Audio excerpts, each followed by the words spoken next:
Tatay Badong, ang tawag na yes Topacio ay Congressman T. Tinyo. Good evening, Boss Badong. Yan, si Claire kanina nanginginig magsalita. Galit gustong manakit. Siyempre, kasi sira diskarte nila Pawata-wata lang sila, di ba? Wata-wata lang sila. Yari kayo sa impeachment. O ngayon, congressman. Sinong pipirma ngayon na congressman? Kabahan na kayo para sa 2028. Atakihin na kayo sa puso.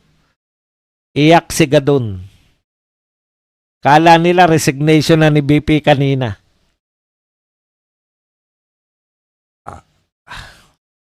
Ako sa totoo lang yung tagal, 'di ba ang tagal? Sabi ko, putya, mukhang magre-resign na si BP Sara. Wata-wata, hilaw naman. BBM kami, sising-sisi sa pagka-presidente mo. Tatay Badong, sana hindi tanggalin ni President Inday si Yusek sa 2028 para kumain suka si Yusek. Si Bangag naman titirahin.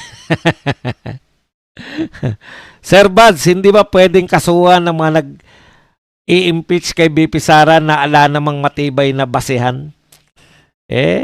Hindi naman po ganun yung mga Duterte. Sir Buds, napag-alaman na hindi pala isang pari at hindi Katoliko si Flavi. Siya pala ay member ng INC pero hindi siya diakono at hindi rin siya diakonesa. Si Flavi ay walang yak. Dinamay mo pa yung INC Ngarag na naman ang mga kumakalaban kay BP Sara na itbulaga sila. Correct. Minandro. Tatay Badong, sabi ni Matching, malayo pa daw 2028, focus daw muna siya sa tunay na issue. O nga pala, nakalimutan ko si Kiko Naubusan na tayo ng oras. Sabi ni Kiko yan, malayo pa raw. Ante Claire, ilapit mo ulo mo. Dapat Duterte sa 2028 or kaalyado. Wag lang si Amy, pwede kahit si Go ang vice. Magsaysay awardee. Nagkandapanot na ang mga kalaban ni BP. Sir, nabulabog na sila. Correct. Ang daming viewers ng Birada kanina. Naka 1.4. Oo nga, ang dami, no? Inggit ako Pag ako host mo siya, konti lang nanonood. Arigato. Rise up Pinoy. Masaya-masayan lahat ng Pilipino sa buong mundo. Correct. Chrissy, DA. Trillanes, may alam akong safer place sa Baguio, malapit sa Bangin. Tanungin mo si Cabral. Wala, yung mga ayaw pong magkakaso. Meron pong safe place na alam itong si Jerry Zabala. Yung pong mga ayaw makasuhan ni BP Sara, punta lang kayo sa safe place dyan sa Baguio City. Kahit ganadong-ganado at masaya si Tatay Badong, pwede din kayo magpakape. Correct. Solid slate na yan, Sir Buds. Opo, iboto po natin ang 12 kandidato pagka-senador para po may kaagapay si BP Sara. Para atin po yung Senate presidency. Para bagay po doon si Marcoleta sa Senate presidency. Nagpa-press con din si Risa Ontiveros kanina, magpa-nominee daw siya ng Muse sa Purok 3.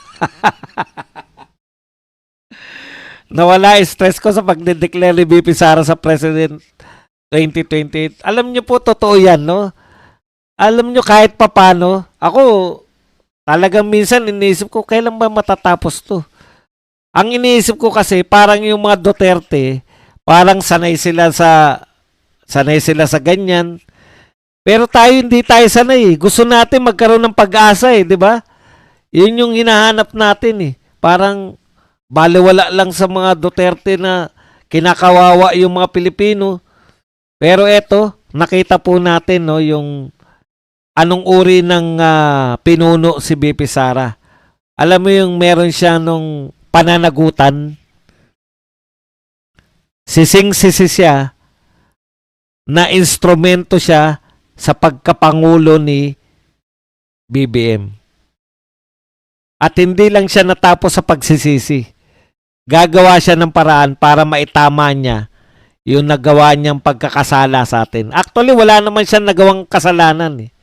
Ang nagawa niya lang, naging instrumento siya para maging presidente tong presidente natin. At sising-sisi siya ron. Yun po, yung tao na merong pananagutan. Yung sense of responsibility. Yan ang wala ngayon. Walang pakialam. Puta, pinakamalaking korupsyon na. Nagmamalaki pa na kung hindi daw dahil sa kanya, hindi raw malalantad ang korupsyon. Nilantad mo nga. Hindi, wala ka namang nagawa.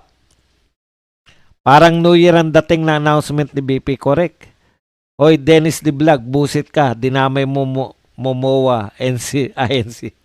Duterte sa 2028. Noon nabulabog ang mga ulaga, ayun, biglang atras. Malayo pa daw ang 2028. Pero nung, tignan nyo kung gaano ka, anong tawag doon?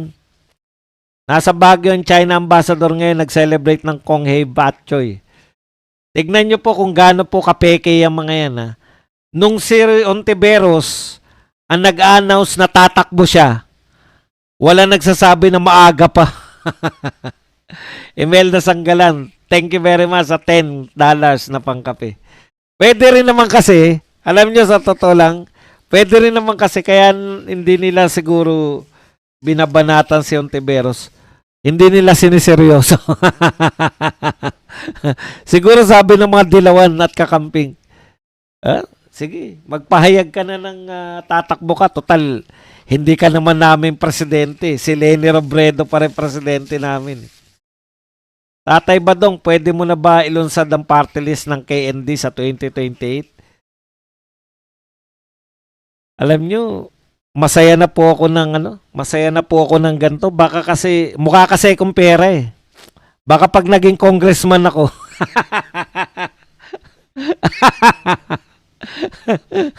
matokso po ako. Marupok po ako, marupok. Okay na po yan. Pabaya na lang natin sa kanila yan.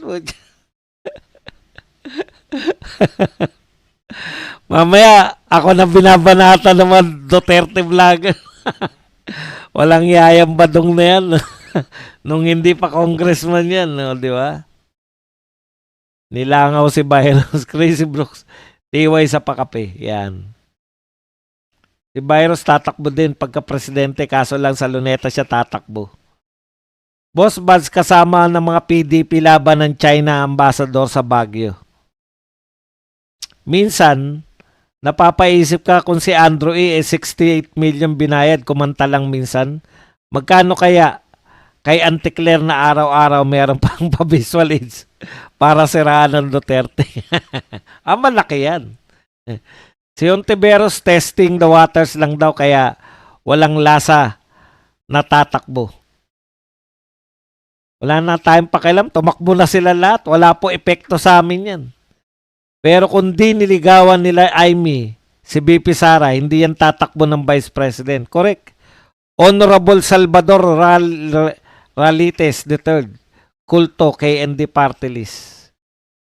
Teka lang, natalo ako kanina, bangkera. Sir, tuloy lang ang laban, malapit na katapusan nila. Correct. Susana. Sabi ni Gadon, hindi daw mananalo si Sara Duterte sa 2028. Sino mananalo Gadon? Si Ontiveros?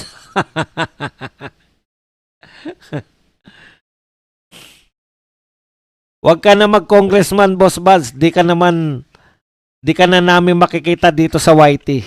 Day unknown. Bagay sana Congressman Badong, Kong Badong. Kung wala namang pakian lahat kay Ontiveros, kahit gaano kaaga. Wala nagre-react, no? Risa Ontiveros, Leni Robredo, Remulla, Trapi Tulfo, kung sino man sa inyo manalo ng World Tour, happy trip. Sana wag kayong babalik at Kuha na ng tax ha.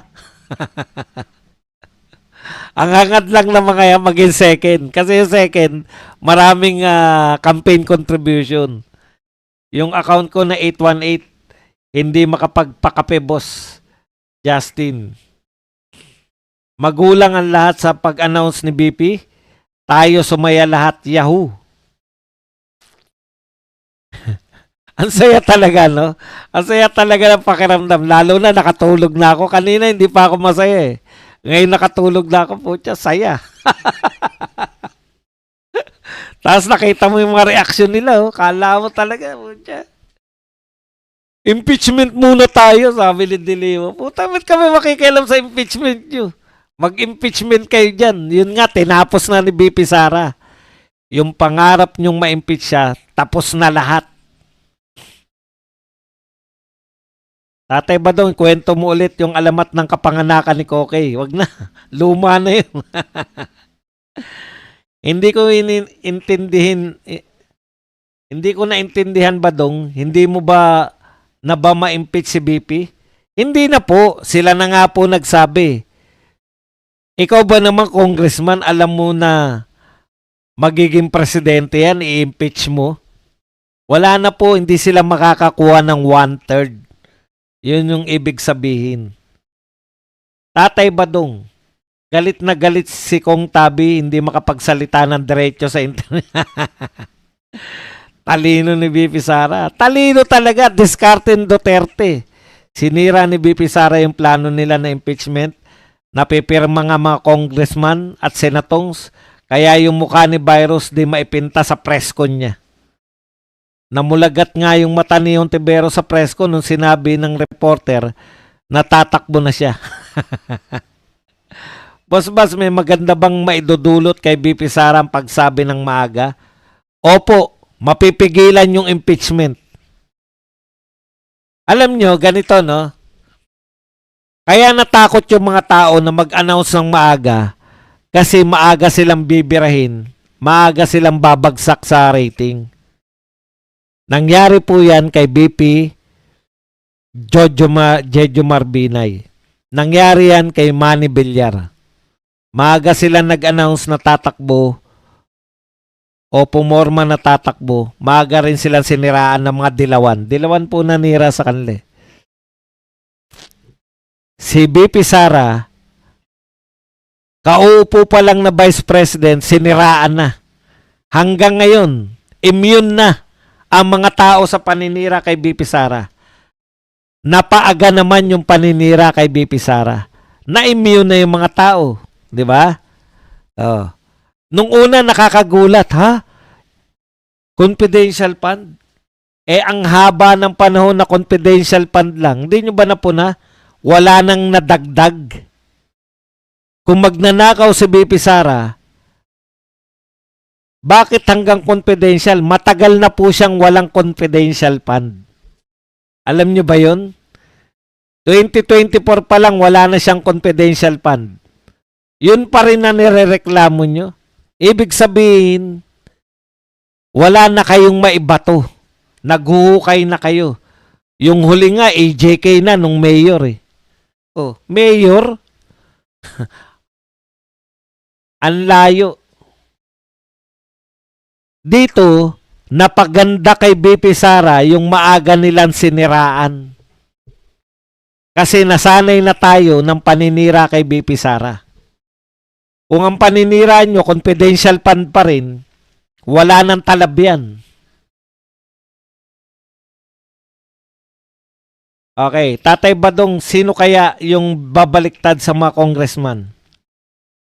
Latest news also about PRRD. We all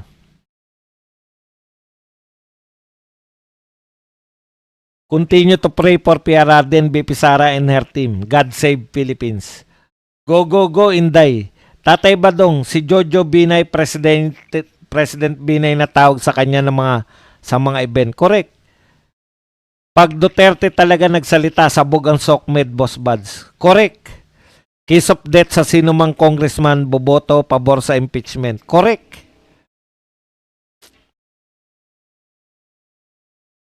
Badong for congressman. Hindi correct. Badong, is there effect in the ICC also sa announcement ni BP Sara? Wala pong pakialam yung ICC. Ang ICC po mukhang pera. Kinakailangan po nila litisin si Tatay Digong kasi wala silang nililitis. Pag wala silang nililitis, sasabihin ng mga nagbibigay ng donasyon sa kanila, puta, ba't pa kami magbibigay dyan? Wala naman kayo nililitis. Wala naman kayo silbi. Iyon po yun. Para manatili po sila, kinakailangan nila may nililitis. Etong gobyerno natin, bigay ng bigay. Napunan nyo ba? Sabi nila, sabi ng gobyerno hindi tayo pwedeng hindi makipagtulungan sa Interpol. Kasi pag tayo naman nangailangan ng tulong nila, baka hindi tayo tulungan. Natulungan na ba tayo ng Interpol kay Saldico? Hindi pa. Ano sinasabi nyo na kaya tayo mabilis na nakipagtulungan sa Interpol para tayo naman daw may kailangan sa Interpol, mabilis din sila. Asan po yung mabilis na Interpol ngayon?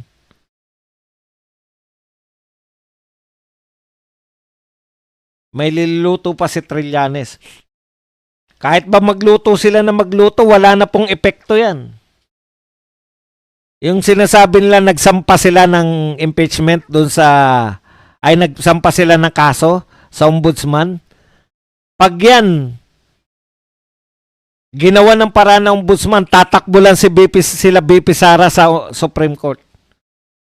Bawal pong kasuhan ng kriminal ang impeachable official. I-impeach nyo muna. Ngayon, gagawa kayo, kakasuhan nyo. May kaso. May kaso ang Vice President. Dapat dyan, ang pasya lang na ombudsman dyan, ibasura lang yan dahil hindi po pwedeng sampahan ng kaso ng kriminal ang isang impeachable official. Kung po pwede pala, ba't hindi sampahan si Marcos ng kaso? Bakit nag-i-impeach pa tayo kung pwede naman palang direktang sampahan ng kaso? Di ba? Hanggang dyan na lang si Amy, wag na siya mag-tandem kay BP Sara. Si Ontiveros pag nagsasalita parang nag-alok ng networking. Open-minded ka ba? Saling pusa lang kasi yan si Risa Ontiveros, Boss Buzz, kaya walang pumapansin. Hindi ba nauna si Ontiveros na deklara na tatakbo? Bakit walang bumabanat?